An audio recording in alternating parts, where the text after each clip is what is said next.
सबसे पहले मैं तमाम मीडिया हजरात का और तमाम दोस्तों को इधर अवान हाउस आने पर वेलकम करता हूँ। और जैसा कि राय साहब आपने सवाल किया, बहुत अच्छा सवाल है कि जैसे कि आपको पता है कि हमारी जो लीडरशिप है, हमारी पार्टी वो उस बंदे को नवाजती है जो वर्क करके दिखाए।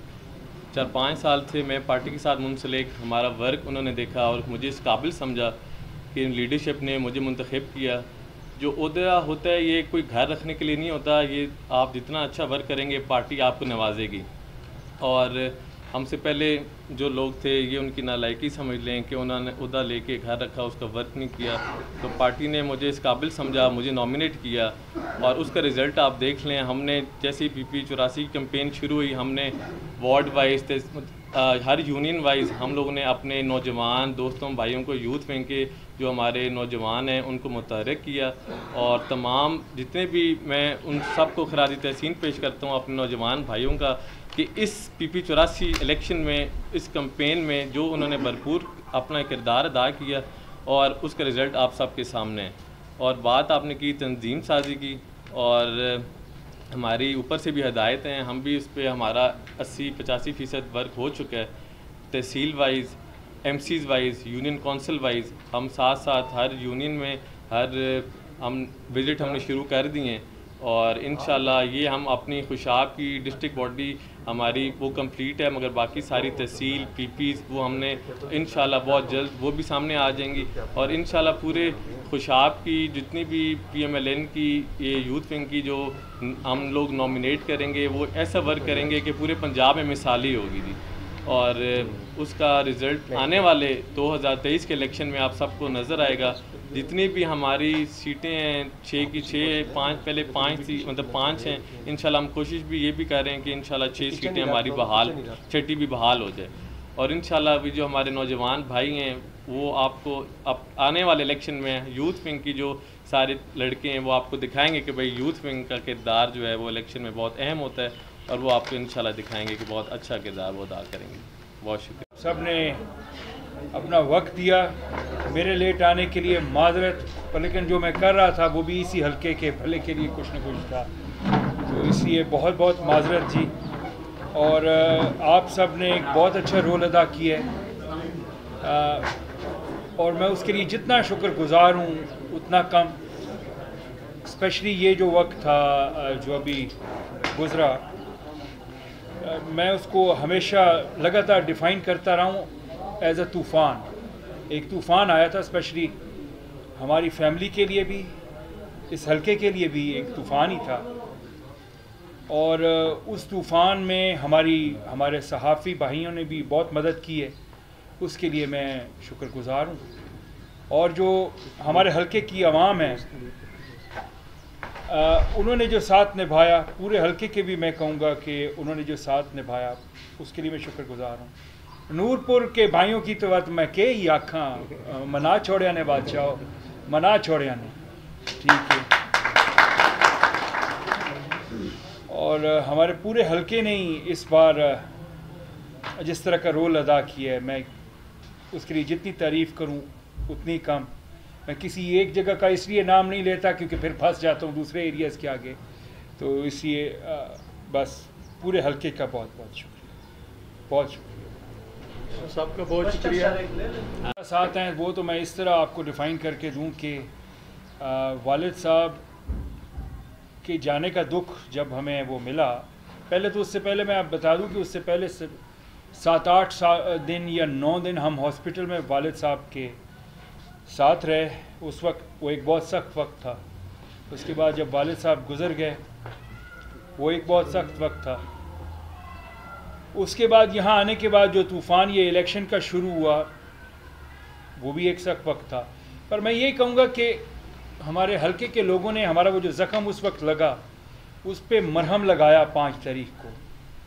और वो जिस तरह होता नहीं, अब भी जिस तरह मैं फिर रहा हूँ हलके की बेशक खिदमत में फिर रहा हूँ, तो एक आप लोगों ने वो जिस तरह होता नहीं कि एक बच्चे को एक खिलौना दे दिया जाता है, उसको चोट लगती है ना, उसको एक खिलौना दे दिया जाता है, वो अपनी चोट भूल जाता है, वो खिलौने से खेलने लग पड़ता है। यकीन माने मेरे वालिद साहब को गुजरे हुए 1.5 महीने हुए हैं। वो वालिद जिस तरह हल्के वाले उनको एक अजीम लीडर के तौर पे जानते हैं, मैं उनको एक अजीम बाप के तौर पे भी जानता हूँ। और आप लोगों ने अगर वो फॉर एग्ज़ाम्पल गुज़र जाते और जो मरहम आप लोगों ने 5 तारीख को लगाया वो ना लगाया होता, तो एक ज़ख़म वो होता और फिर एक ज़ख़म होता कि हमारे वालिद की जो इज़्ज़त थी, जो पग कह लें आप, वो भी चली गई, वालिद साहब भी चले गए। मैं यकीन माने, मैं एक जज्बाती थोड़ा बहुत हूँ, ये मेरी खामी कह लें आप, तो मलक साहब भी बताते खामी है। तो मैं कहूँगा मैं बहुत ज़्यादा शुक्रगुज़ार हूँ आप लोगों का कि एक ज़ख़म के बाद दूसरे ज़ख़म से आप लोगों ने हमें बचा लिया, ठीक है। और जहाँ तक फ्यूचर का सवाल है, जो कुछ हमारे हलके के लोगों ने हमारे लिए किया है, यकीन माने इरादे हमारे पुख्ता हैं, आगे अल्लाह मदद करेगा। अल्लाह पे तवक्कल करनी होती है, नीयत करनी होती है, नीयत का फल अल्लाह देता है। हमने नीयत की हुई है, हम अब भी अल्हम्दुलिल्लाह, मैं यहाँ फिर रहा हूँ, मौज़म वहाँ फिर रहा है लाहौर में, ठीक है।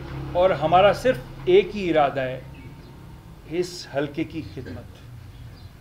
किसी को ये ना महसूस हो कि जो हमने वोट दिया वो किसी हकदार को हमने नहीं दिया। हमारे वालिद की अज़मत को हलके वाले जानते हैं, हमारी अज़मत बनते बनते अभी बड़ा वक्त लगना है, हमें पता है। हमारे हाथ में सिर्फ एक चीज़ है, मेरे हाथ में भी और मेरे भाई के हाथ में भी, मेहनत। मेहनत हमने करनी है। आगे वो मलिक साहब भी ना, वो एंड तक, इलेक्शन के लास्ट दिन तक वो कहते थे बस अल्लाह मालिक, अल्लाह मालिक, अल्लाह पे तवक्कल रख के चलते थे। मेरी भी तवक्कल अल्लाह पे है, हमने बस मेहनत करनी, आगे अल्लाह मालिक। अच्छा, इस ज़माने में मलक साहब बाकी मीडिया के सीनियर दोस्त पार्टी के यहाँ पे आए हैं, आप सबका शुक्रिया अदा करता हूँ। आज का ये जो प्रोग्राम था, इसका कोई ख़ास एजेंडा या और कोई ख़ास मकसद नहीं था। ये गेट टुगेदर है कि इलेक्शन के बाद आप सब जानते हैं कि रमज़ान शरीफ का आखिरी अशरा चल रहा था, तो फिर सही मुलाकात नहीं हो सकी दोस्तों से। फिर ईद आ गई, ईद के बाद भी सब अपनी अपनी मसरूफियात में थे, तो हमने सोचा कि चलो सब मिल बैठते हैं, आपस में गपशप हो जाएगी। तो उस हवाले से हमने, हमारे ज़िली सदर हैं यूथ विंग के मलक साद बशीर रहमान साहब, नौजवान हमारे मुस्लिम लीगी हैं, इनको दावत दी। अब्दुर्रहमान कल्लू साहब को बुलाया, वो भी आ रहे हैं, अभी झरकल से निकल आए हैं, वो भी हमें ज्वाइन करेंगे।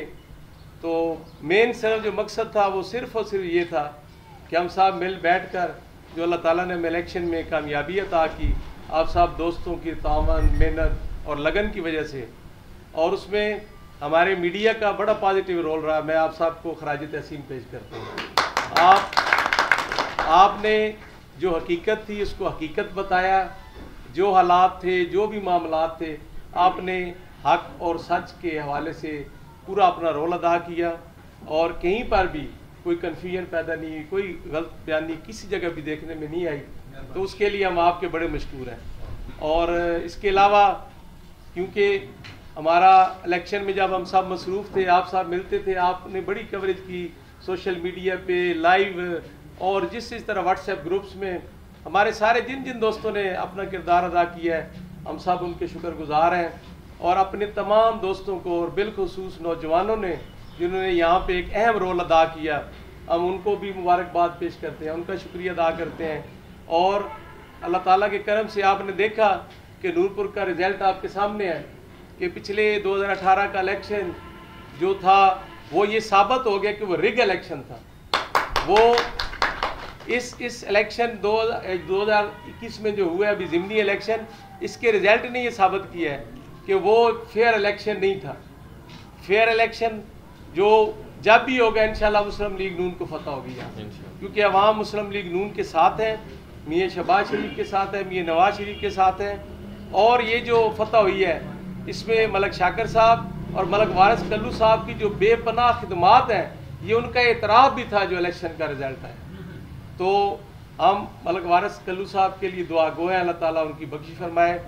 तो उनकी गैर मौजूदगी में जो हमारे अपोजिट लोग थे उनका जो भी ख्याल था, लेकिन अल्लाह ताला के करम से और आवाम की मदद और तामन से आप सब ने, हम सब ने फ़तह, अल्लाह ताला ने हमें फ़तह अता की। और मौज़म शेर कल्लू साहब की सूरत में हमें एक बेहतरीन मेंबर पंजाब असम्बली मिला। और उसका सबूत है आपने देखा कि उनके पहले इजलास में उन्होंने किस शानदार तरीके से अपने इलाके की और हल्के की नुमाइंदगी की, और ख़ास तौर पे नामूस रिसालत के ऊपर जो बात की वो हमारे हल्के के हर शख्स के लिए काबिल फ़ख्र बात है। और उनकी बॉडी लैंग्वेज, उनका जाना, असम्बली में बात करना, कहीं से भी ये नहीं लग रहा था कि वो पहली दफ़ा MP मुंतखब हुए। हल्का की आवाम ने मलक वारिस कल्लू साहब को ही 5वीं दफ़ा मुंतखब किया। अब इंशाल्लाह मलक शाकिर साहब, मलक मौज़म कल्लू साहब और हमारी पूरी टीम, मलक साद साहब नौजवानों की नुमाइंदगी करते हैं, हम सब मिलकर इंशाल्लाह आवाम की खिदमत करेंगे और पहले से ज़्यादा इंशाल्लाह जो आवाम की खिदमत है उसका सिलसिला जारी रहेगा, राब्ता रहेगा, मुलाकातें रहेंगी और मिलकर जो आइंदा का लाएअमल है वो हम इंशाल्लाह तय करेंगे। और हम किसी जगह भी अपने दोस्तों को तनहा नहीं छोड़ेंगे। हम ये देख रहे हैं, आप भी देख रहे हैं कि इलेक्शन के बाद आपको मुख्तलिफ जगहों पे खंबे नज़र आ रहे हैं। तो मेरी ये गुजारिश होगी कि आप ये चेक करवाएं सोशल मीडिया, बल्कि मैं ये चैलेंज करता हूँ कि उनसे कहा जाए, आप मीडिया की, आप हमारी आवाज़ हैं, आपके थ्रू मैं ये कहना चाहता हूँ कि उन खंभों की जो स्कीमें हैं वो अगर सोशल मीडिया पे चेक करवा दें, मैं वो NA-70 की स्कीमें हैं, और अगर वो NA-70 की नहीं है, अगर NA-94 की है तो हमें दिखा दें, हम मानेंगे कि इनका काम है। अगर ये NA-70 की है तो ये क्रेडिट मलक शाकिर बशीर अवान साहब को जाता है। ये स्कीमें उनकी है, उन्होंने मेहनत की है, वो इस हल्के की आवाम के लिए ये फंड लेकर आए थे। उसके बाद जो है वो इस हवाले से मैं बात करूँगा कि आपके इर्द गिर्द आप देखें, सरगोदा में, बखर में, कुछ मियाँ वाली में बहुत ज़्यादा हुकूमत की तरफ से फ़ंड्स का ऐलान किया गया है। वज़ीर आला भी आए हैं और हुकूमत फ़ंड है तो ऐलान ही, अभी अमल दरामद नहीं हुआ, लेकिन हमारे ज़िला के लिए, हमारे हल्के के लिए कोई ख़ास फंड नज़र नहीं आ रहा। तो अगर आपने किसी साथी को टिकट दिलवाने के लिए हमारे MNA साहब दबाव डाल सकते हैं इस्तीफ़ा देने का, तो आवाम के लिए तरक्याती फ़ंड लाने के लिए भी हम दबाव डाल सकते हैं कि हमारे हल्के को भी फ़ंड दिए जाएँ। हमारा भी इलाका महरूम है, कोई 3 साल में कोई काम नहीं हुआ। ये जो हमारी स्कीम है, ये सामने ये मलक वारिस साहब गोइंग ऑन करवा के गए थे, ये पंजाब असम्बली के बजट में ये स्कीम थी। उसके बाद जो मलक शाकिर साहब, मलक वारिस साहब ने यहाँ पे फंड दिए, बड़े बड़े प्रोजेक्ट, मेगा प्रोजेक्ट, सड़कें थी, स्कूल थे, कॉलेज थे। तो अब 3 साल में कोई काम नहीं, तो अब मौका है हमारे जो मौजूदा हुकूमत में हमारे नुमाइंदे हैं, वो अपना काम, वो भी हुकूमत से फ़ंड लें, उनको फ़ंड लेना चाहिए। और उसके बाद जो ज़रई कर्ज़ों के हवाले से एक यहाँ पे बात चलाई गई थी इलेक्शन से पहले कि वो माफ़ हो गए हैं, तो आप लोग चेक करें वो कहाँ माफ़ हुए हैं, कुछ भी नहीं हुआ। उसके ऊपर कोई अमल दरामद नहीं है, अमली तौर पे, ज़बानी तौर पे है।